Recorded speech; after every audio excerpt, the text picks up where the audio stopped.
உங்களையே கவனிக்க உங்களுடைய இருப்பு உணர்வை கவனிக்க கவனிப்பவன் கவனிக்கப்படும் பொருளோடு கரைந்து விடுகிறான்.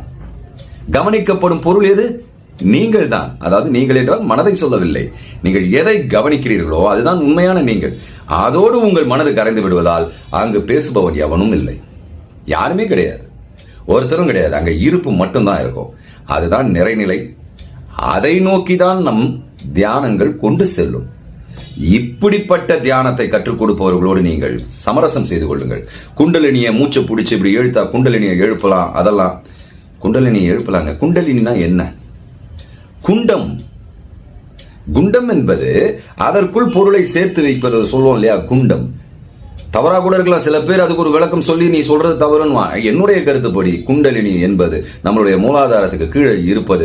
நம்முடைய ஆதியில் நாம் எங்கு இருந்தோமோ அங்கிருந்து இப்பொழுது வரை செய்து கொண்டிருக்கும் எல்லா பதிவுகளும் அங்க இருக்குங்க.